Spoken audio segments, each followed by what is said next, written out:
When we think of traveling, we often picture a white sand beach, a beautiful blue ocean as far as the eye can see, a pina colada delicious. But what we don't think about are places where a simple vacation can lead to injury, jail time, or even worse. Which honestly might be more interesting, right? So today I've got a little video for us to watch together about the worst places to travel in the world. We're gonna find out why they're so bad and why you should never, ever go there. There are places in this world that you will probably never see. Sometimes that's a good thing, as they might be controlled by insane dictators who will detain you just for straying from your tour group. Other places are so remote that you practically have to swim across an entire ocean to get there. One island is so hard to reach that the native people who live on it may be one of the last uncontacted cultures in the entire world. Unfortunately, if you try to visit their island, it's very unlikely that you will make it off alive. I think I've heard of that place. That place is in Africa, Africa, determines the degree of difficulty to which you'll face when traveling to different parts of the world. For example, people with a Japanese or Singaporean passport tend to have a much easier time securing visas than most other countries. If you're a United States passport holder, you might have a more difficult time entering some countries like North Korea, Iran, and Turkmenistan than someone with a Chinese or Russian passport. You can go to Turkmenistan, though, I think, as an American, but Iran, definitely not these days. Well, maybe these days.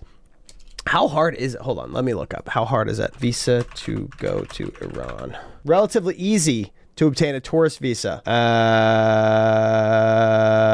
No, but not for people from the US, UK, and Canada. Okay. Coming back to the US after visiting Iran, that would be an experience.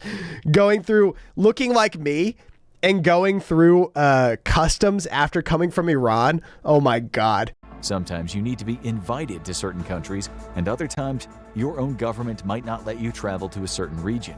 Traveling to Russia for a vacation from the US or any European country right now is all but impossible. Definitely not. Conflict. Definitely can't Flights go to Russia. Into Russia from around the world have all but come to a stop because of the war. I do really want to go to Russia one day, though. It seems like it would be such an interesting place to visit. You know, I don't want to go to Western Russia. I want to go to this part. What is this place called? Like the taiga, like this peninsula. It's supposed to be crazy out there. They got hella grizzly bears and stuff. Also, it like basically touches Alaska. I didn't even realize that. This part seems like it would be insane. Like some of the most untouched wilderness in the world. I guess, how would you even get there? You'd probably have to go to Yakutsk or Yagolma. I guess you could swim across from Alaska. It looks, look at that picture. That's crazy. That's just a grizzly bear in front of a freaking gigantic mountain that looks like Denali. I guess you could go to Alaska and get a similar experience. But anyway. Surprisingly, Russia is not the most challenging place to travel to, even in the current political climate. But what could be more difficult than entering a country that's waging war and being boycotted by nations around the world? Let's find out. I have no idea. Turkmenistan was formerly a part of the Soviet Union, yet if you try to travel there today, it might seem that Turkmenistan government missed the memo that the Soviet Union collapsed.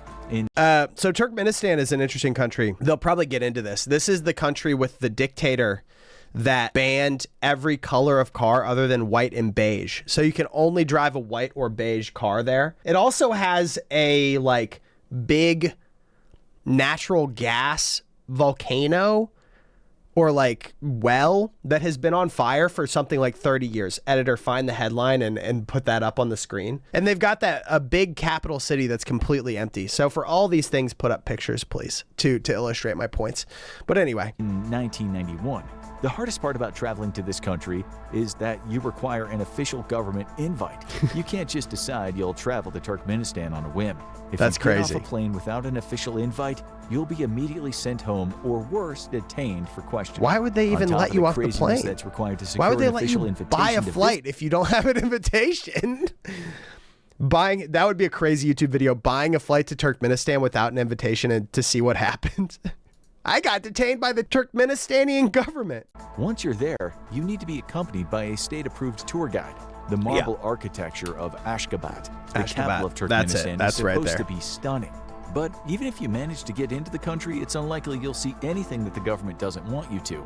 This makes traveling around Turkmenistan extremely difficult. You get an eerie feeling that you're always being watched, which is probably because you are. Although the Soviet Union may have collapsed, the Turkmenistan government still follows its footsteps by ruling with an iron fist. This next country is difficult to travel to, but for all the Bhutan, right reasons. right? Bhutan is landlocked between China and India. It is so incredibly hard to get to this place. It's in the middle of the freaking Himalayas, the entire country, but it is so stunningly gorgeous. And I think you have to pay like thousands of dollars to the government to even get like to even be allowed to go there. I think per day you have to pay some amount of money. Oh, visa fee of $200 daily. The country itself lies in the Himalayan mountains, and the only way travelers can enter is by taking a terrifying flight through the mountains. And it's also, you take a flight over the Himalayas, which is the most dangerous place to fly by far in the world. To land, the pilot has to quickly drop in altitude as there's not much room to work with. The airport is over 7,000 feet above sea level, which is nothing compared to the 16,000-foot peaks that surround it. All pilots who fly the route are specially trained for the flight into Bhutan, as it's unlike anywhere else in the entire world. Only a handful of people successfully pass the test and are allowed to fly passengers into the country. But it's not the dangerous flight that makes Bhutan so difficult to travel to. It's the strict regulations the government places on tourism to protect the country's pristine environment. Yeah. You must purchase a prepaid tour package that the government has approved to visit the country. The bad news is these tours are not cheap, and the Bhutan government does not care. Their stance is that they would rather have less tourism coming in and keep the environment protected than allow more people to visit just to make more profit. There's also a fee of around $200 a day to be in the country. This money is used to help pay for restorations and environmental protections. If the difficulty of getting into the nation of Bhutan isn't enough of a challenge, there's a place within the country that might be one of the hardest places to get into in the entire world. The Tiger's Nest, also known as Paro. That's like the most iconic thing in the country. That's what happened when you Google Bhutan, excuse me. When you Google Bhutan, that's the #1 image that pops up. And it's super hard to get in there? You don't say. The Tiger's Nest, brother. I want to go there. Visiting the most exclusive monastery in the world. I'm so brain rotted, it's ridiculous. Buddhist temple located 10,000 feet above sea level. The only way to get into the temple is by hiking up a treacherous mountain path and carefully shimmying your way along the rock walls as you look over the edge at the sheer drop of thousands of feet. You must then cross a rickety bridge over a sacred pool. Once on the other side, more dangerous hiking awaits before you reach stone steps carved into the mountain that ascend all the way to the temple. Traveling to the Tiger's Nest is not for the faint of heart. This doesn't seem like the worst place in the world to travel, though. I feel like this is oversold because this sounds freaking epic, man. This sounds like an awesome journey. Yeah, let's look at this. I want to show you. So those are the steps right there. You can see the people coming in. I want to see if we can find that bridge. Oh, that's not that bad. That's pretty legit. That doesn't seem bad at all. And the river's not even that fast. Okay, they were overselling that. Bhutan Tiger's Nest mountain path. Let's see how treacherous this mountain path is. It doesn't even look bad, dude. What do you mean? It's literally you just go up, you go there, you go around there, you go up there, you go around, you go off screen for a little bit, you pop back in, you go down and around, and then you go back up, and then you're at the Tiger's Nest. It's that easy. Anyone who attempts it needs to be in extremely good shape and proceed with caution. Yeah, although Bhutan might be an island in the mountains, there are actual islands so remote that traveling to them is next to impossible. Tristan da Cunha is the most remote inhabited island in the Atlantic Ocean. It sits 1,750 miles west of South Africa and 2,000 miles east of South America. The government does not actively impede people from coming to Tristan da Cunha, but there just aren't a lot of travel options to get there.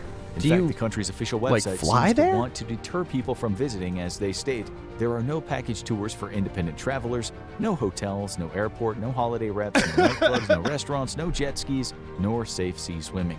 There's no jet skis, dude! Come on! That's honestly really funny from the government to put that up there. But then you think about it, and it's literally just a group of like 50 people who've lived on this island for forever, so they got a bunch of inside jokes. They probably are so sick of each other.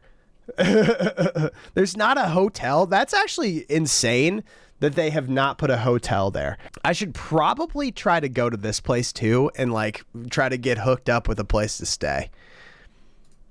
And that's a very Yes Theory coded video. Nothing to do. Traveling there can be incredibly expensive and time consuming.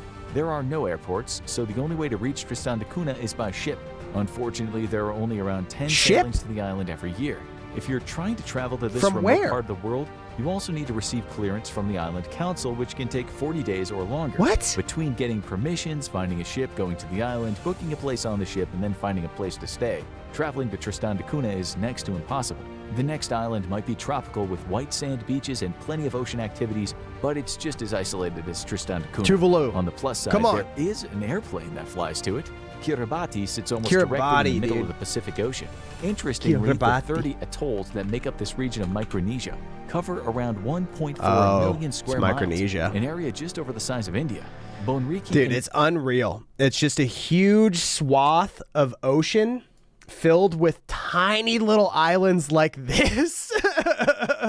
Who discovered this? The Pacific Ocean is so big. How did they find this place? But those beaches are probably banging, dude.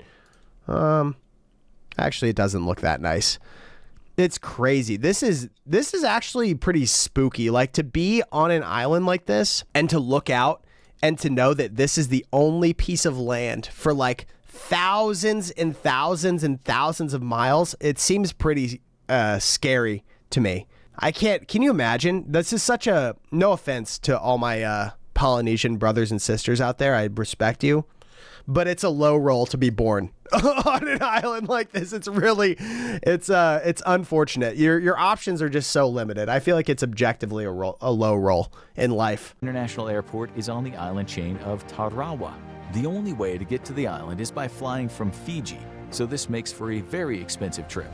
The price tag plus the difficulty of finding flights make Kiribati one of the hardest tropical islands to reach. Sadly, Tarawa and the rest of Kiribati might become impossible to visit soon. Rip, dude. These islands are being consumed by the ocean as sea levels rise. In the not-so-distant future, Kiribati might need to be completely evacuated as storms wipe out the infrastructure of the country. Eventually, the entire nation will be underwater, at which point the only way to visit Kiribati will be by booking a scuba diving expedition. That's in bad taste. That joke is in bad taste. They just talked about like, oh, it's horrible, they're being ravaged by climate change, and then they're like, you're gonna need a scuba package to go visit. There's another island in the Pacific that's guarded by ancient gods sculpted from the fabric of the land. However, this does not mean Easter it's Island? easy to get to. Easter Island is known to the Polynesian cultures as Rapa Nui. There are over 900 statues called moai on the island that were carved from volcanic ash between 1400 and 1600 That CE. they were. Getting to the island can be difficult as only 2 flights go there each week. Travelers need to plan their entire trip around the plane schedule, otherwise they could be stuck there for quite some time. The planes leave from Chile and Tahiti but aren't always guaranteed to fly. Weather conditions or lack of passengers And it's like, why can would you both go ground there? The aircrafts. Literally what happens when you go to Easter Island is you go and you look at one of these guys for about 15 minutes, and then you're like, oh, okay. And then you get back on a plane for like 20 hours and you get out of there. It would be a terrible place to visit, though it is a fascinating story about demographic collapse. I'm not going to get too much into it, but I think the theory is that there was a civilization that was here, and they got caught up in building bigger and bigger heads. So like one side of the island would build a big head, then the other side of the island would build an even bigger head, and they'd get, wrapped up in that. And then it led to all of the resources on the island being consumed because of this big head production and the complete collapse of the civilization that was there. That's a short version. It's worth looking into more information on that, but it's a nice parable. Parable? Is that the word I'm looking for? It's a nice little story about, pursuing superfluous things in the world. On the island, there is no way off unless the And planes the are end running. game of that. Technically, Easter Island is part of Chile. However, it's located around 2,200 miles west of the Chilean it's by the coast Pitcairn. in the Pacific I love Ocean. Pitcairn Islands, Many man. people end up traveling to Easter Island to see the Shout out magnificent Worldle. statues and get a glimpse of what the ancient Polynesian culture that once inhabited the island was like. However, the trip is not the easiest to make unless you plan appropriately and are willing to spend a long 30 time on hours! airplanes. Oppressive 30 hours to see a big head carved from volcanic rock. Dude, you could make one of those things in 30 hours. regimes requiring travelers to be part of a tour group to visit their country seems to be the norm. Traveling solo is almost impossible if you plan on visiting this next country. Iran Okay. is currently categorized as a Iran. level 4 risk for travelers from Yeah. the U.S. by the Department of State's Bureau Yeah, of I wouldn't Consular go there. Affairs. This means the U.S. government I'm pretty down to go to a lot of places in the world, but I would probably not go to Iran. It's sad to say that, but it just is not. It's not a hospitable zone for the U.S. citizen. But you know, if you're from like Russia, go ahead. recommends not traveling there at all. Both the U.S. Apparently, what's interesting, I was in Prague recently and I was talking to someone who worked at one of the restaurants, and he was talking about how like there's a lot of people who are coming to Prague who have frequent flyer miles on Iran Air. And I think what he meant is there's a lot of Russian people are flying to Iran and then flying to other places in Europe because they can connect through there. It's like a back channel way. So like flights from Russia to Iran are like super high right now, and they're flying as a connection point. They'll go to like a slightly less outcast nation, and then they'll go to somewhere like Turkey or something, and then they'll go somewhere like Hungary. It's like just a roundabout way to get around travel restrictions. Iranian governments will try to make visiting the other as difficult as possible for you. When Oh my Donald God. Trump was president and implemented the travel ban on Iranians into the U.S., Iran did the same for Americans. Well, yeah.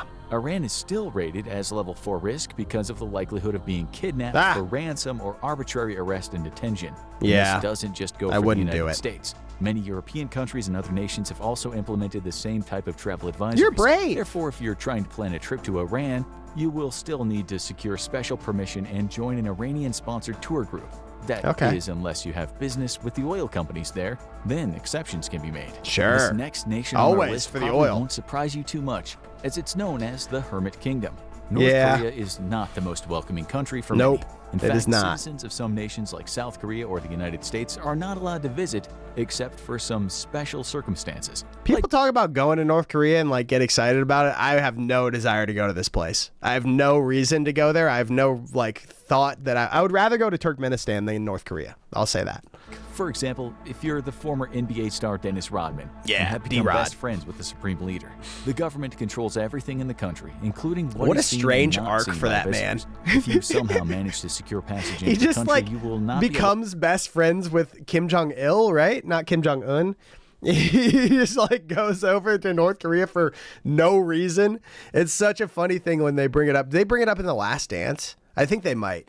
But it's like out of left field, Dennis Rodman is out there in North Korea becoming best friends with the dictator. It's like, how did he get there? What?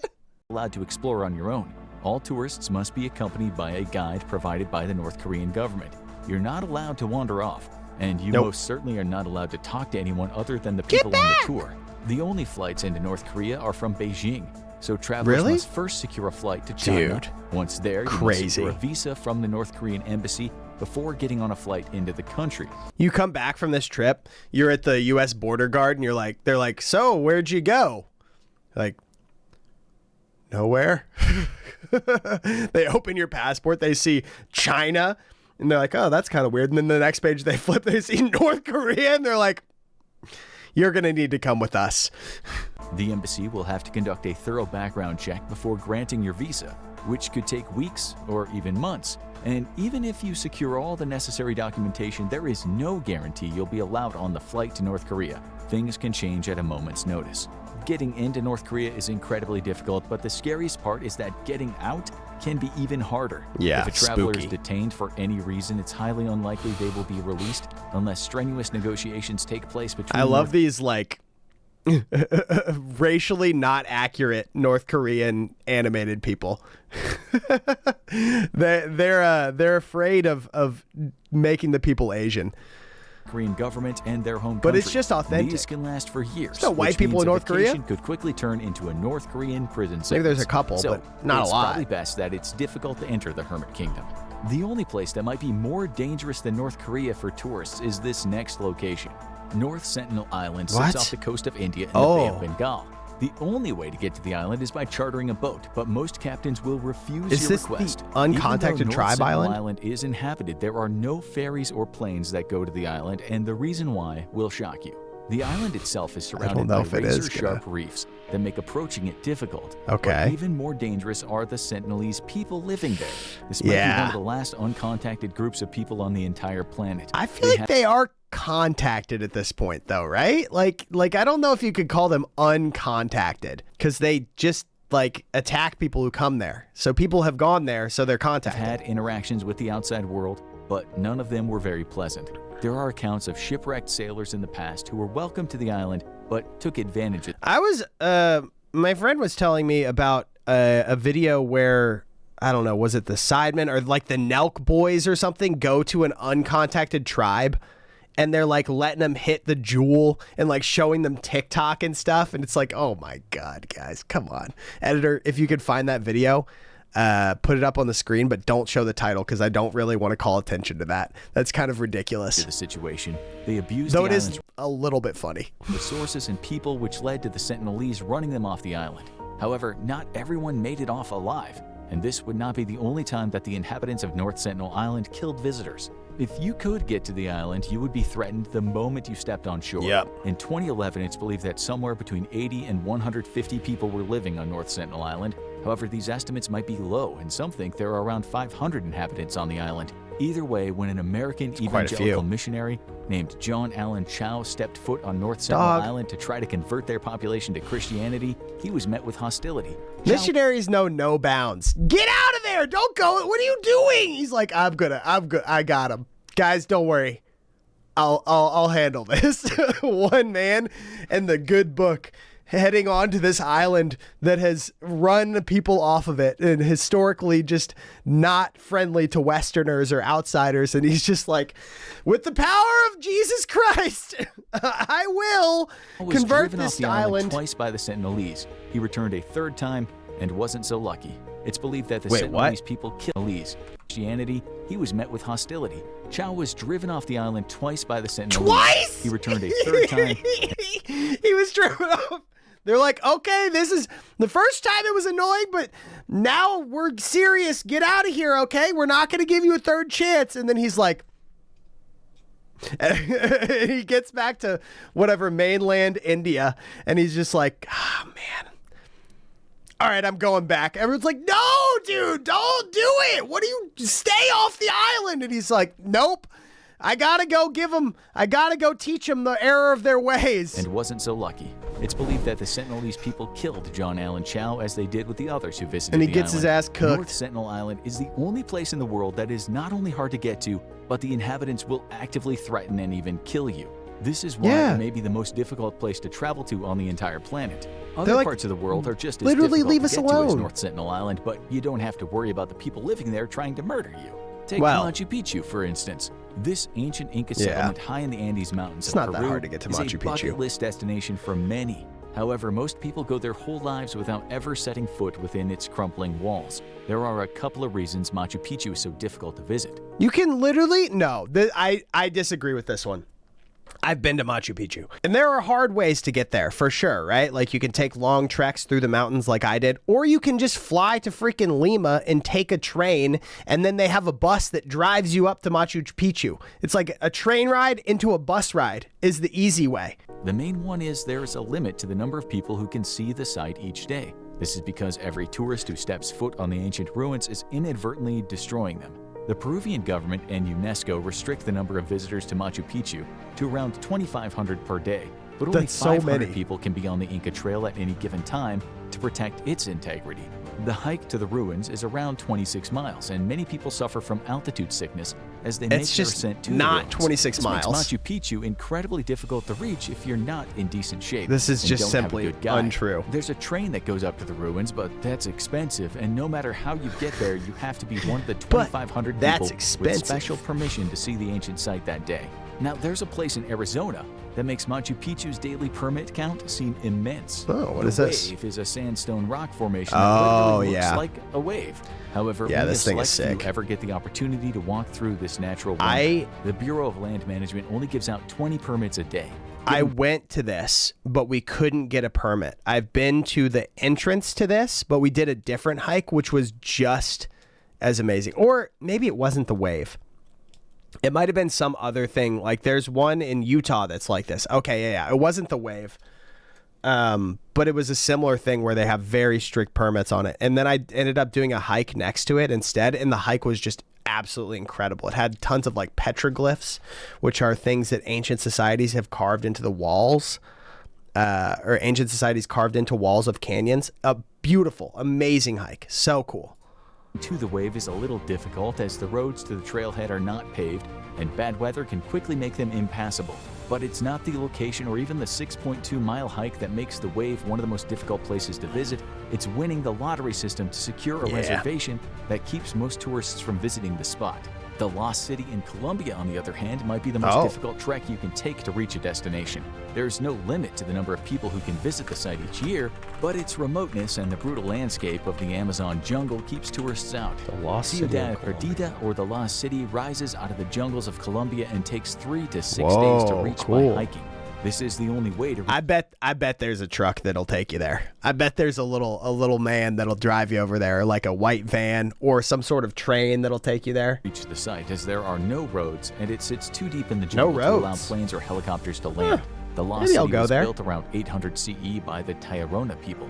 The hike itself is incredibly difficult as the path that leads to it winds through some of the dense... It doesn't really look too much like a city, though. It looks like there were like 4 buildings in the middle of the jungle. Like Machu Picchu was a legit city. It's small, smaller than you would think, but it was at least 100 people who lived there, you know? This looks like it was a group of maybe 10.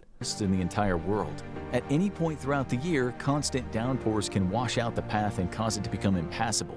If all goes according to plan, the weather will hold up, but there are still a plethora of poisonous snakes, spiders, and other animals that could kill you along the way. Even after reaching Ciudad Perdida, you need to make the return trip to civilization. This is just as difficult, if not more difficult, than the journey there, as you'll be exhausted. Very few people make the trip as you're going to be really tired from walking through the jungle. And it would be impossible to get there without a guide. The environment and remoteness of the site make it one of the most difficult places to travel to in the world. Hello, my name is Jose. I'll be your guide. So you haven't seen anything yet. The next few places are so difficult to get to that only a handful of people can say they've successfully managed to visit them. Boreray Island sits 400 miles off the northern I've never coast heard of this Europe place. At the edge of the Arctic. The only way to get to the island is by hitching a ride aboard a Norwegian Polar Institute vessel or by chartering a boat. But since the island is in a remote area of the northern Atlantic, this can be incredibly hard to do and very expensive. I'm sure it's expensive. It's like getting to the South Pole, man. Passage to the island, you won't be able to stay very long. Boreray Island is a natural reserve that has almost no precipitation and is surrounded by rocky cliffs. Yeah, it does. This is the whole thing. Like you go and stand up there. A lot of these places, like these random islands, it's like, why would you go here? There's nothing to do here. You got too much time and too much money if you're going to Boreray Island or you're a polar researcher. Also, crazy that it looks like a bear. Just kidding. It's obviously this is a bear island. That's wild. I don't think there's any bears on Boreray Island. I doubt it. Also, if you got to take a little dinghy like this, I'm not taking that thing. No shot. On top of that, many tourists are deterred from visiting the island as there's a nuclear submarine wreck nearby that's at risk of leaking radioactive material into the surrounding water. Traveling to a barren island in the Arctic is difficult, but getting to one of the most isolated islands in the Antarctic is even harder. Bouvet is about 1,000 miles Hold on, how do you say it? Islands in the Antarctic is even harder. Bouvet is about 1,000 miles from Antarctica. It's uninhabited due to its sheer remoteness and difficulty to get to. The entire island is almost completely covered by a glacier year-round. This is a worldal special, though. Bouvet Island. What's up with Norway and being like all about owning all these weird polar islands? Yeah, they got penguins on this island? If they do, I'm down to go. And in the winter, the waters around the island are shielded by pack ice. This makes Bouvet almost impossible to reach. And even if you do make it to the island, there is no practical way of actually getting onto it to explore the landscape. And there's no practical thing to do there. What are you gonna do? Look around at the rocks? If there's penguins, I get it. You get to go slap them up. But then it's like, you know, it's another thing where you spend 15 minutes there, you're like, then you try to check your Instagram and it's freaking, you got no service, man. You're like, I'm bored. Also a natural preserve that is under the watch of the Norwegian government. If you want to investigate the island, you need to have a good reason, which is cleared by the Norwegian officials. Otherwise, you could be detained as your boat approaches Bouvet. Dude, Norway If you manage to owns all secure these weird permission, islands. The best way to What's get up on with the that? island would be to I board said a it already, research but it vessel just doesn't make and any endure sense. a long, How did they perilous get all of journey. them? Once within distance, you would need to fly aboard a helicopter that would drop you off on top of the barren glacier. Sickest ski run of all time, though. Are you kidding me? There isn't much to do other than conduct studies of the Antarctic climate and its geological processes. It would be an expensive and dangerous vacation just to stand on top of a lot of snow and ice. Yeah. That's why only a handful of people have ever been on Bouvet Island. And Oh, this that doesn't guy. seem like it'll be changing. This guy. That's him. Who are you? He's famous. He's in this video. Anytime soon. This next place isn't as remote as the other islands, but it's rarely visited Scotland? for one particular reason. Boreray Island is about 60 miles from the mainland of Scotland. The island itself looks beautiful from afar, Cool. but as I've you seen that approach, island you quickly before. realize that any ambitions to step foot on that Boreray island Island. could cost you your life. Boreray is a Scottish World Heritage Site, meaning that even if you could get to the island, you would need special permission from the Scottish government Great. to visit it. These requests are almost always denied, to not only preserve the island, but people's safety. It's the jagged shoreline and intense swell that makes landing on Boreray so difficult. Even if you are able to secure permission to step foot on the island, you might be waiting for days or even weeks for the sea and weather to cooperate. Boats that get too close to Boreray when the conditions aren't right find themselves smashed into the side of the sharp rocks that make up the coastline and sinking to the bottom of the Atlantic. Sinking? It's estimated that more people have summited Mount Everest than have reached Boreray Island since the 1950s. It's kind of a weird This just stat. puts into perspective how difficult the remote island is to visit. Are there sheep on Now that watch, island? These countries are impossible to... Anyway, that was pretty interesting. I think we learned a little bit. Anyway, like the video, subscribe to the channel. Till next time.